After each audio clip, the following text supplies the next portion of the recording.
Hello everyone, welcome back to the Hospitality Channel. Today, we're traveling back in time to explore the history of the restaurant business and how the food and beverage service industry evolved into what we know today. You might be surprised to learn that restaurants are actually younger than most people think. Now, let's start with the origins of restaurants. The modern restaurant is only about 200 years old. Before this, dining outside the home did exist, but not in the form we recognize today.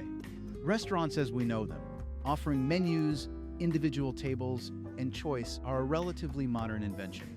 Now here is a fun fact. Ancient Rome had food stalls called thermopolia, but they did not function like modern restaurants. Next, we have the meaning of the word restaurant. The word restaurant comes from a French term meaning restorative.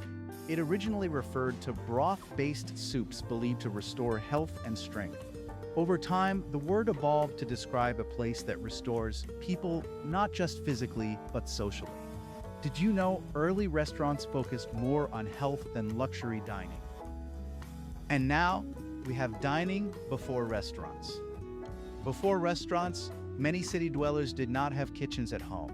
They depended on inns, taverns, street vendors. In Paris, strict guild rules controlled what foods vendors could sell, limiting variety and creativity.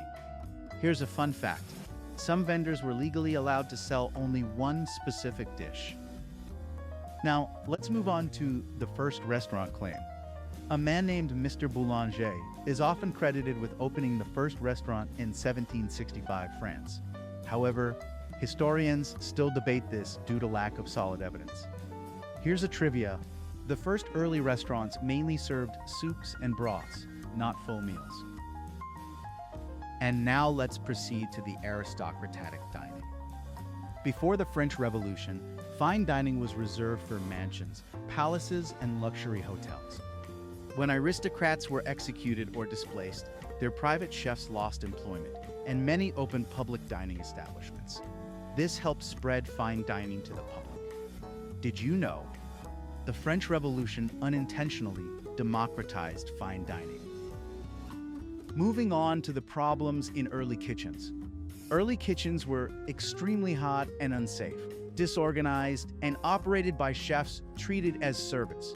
Meals were often served in random order, making dining chaotic. Here's a trivia.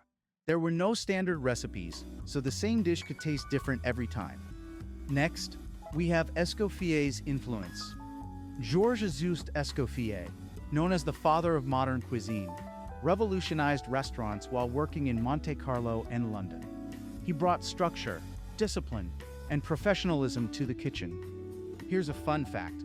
Escoffier once cooked for royalty and world leaders, including kings and emperors. Next up is the brigade system.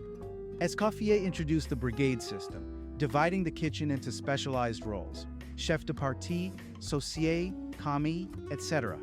This system improved speed, consistency, and efficiency. Here's a fun trivia.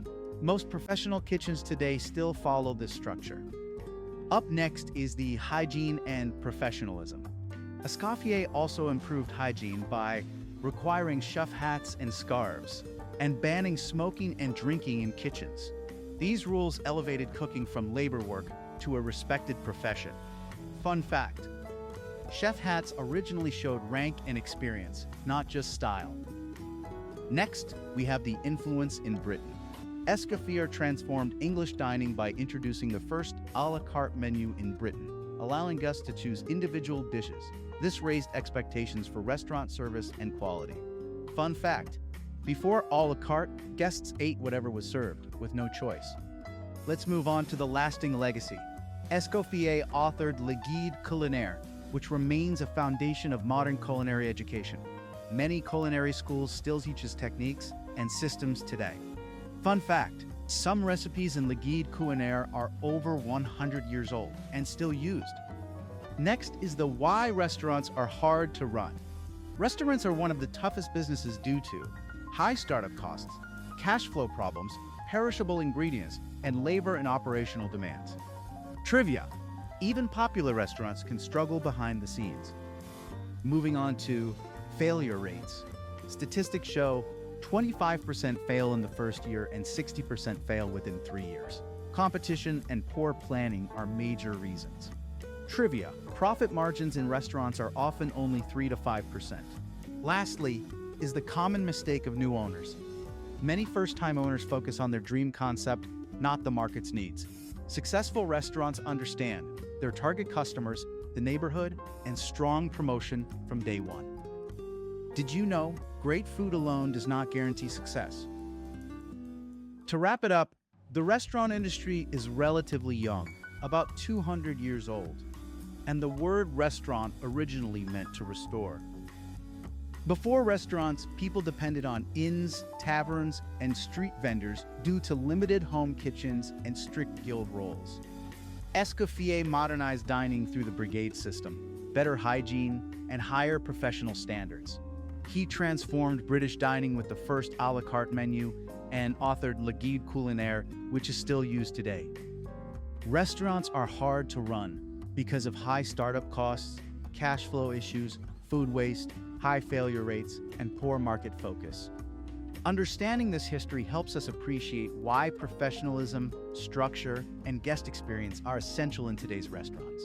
The systems and practices used now are built on lessons learned over centuries of change and innovation. Thank you for watching the Hospitality Channel. Don't forget to like, share, and subscribe for more hospitality lessons. Stay professional, stay hospitable, and keep learning.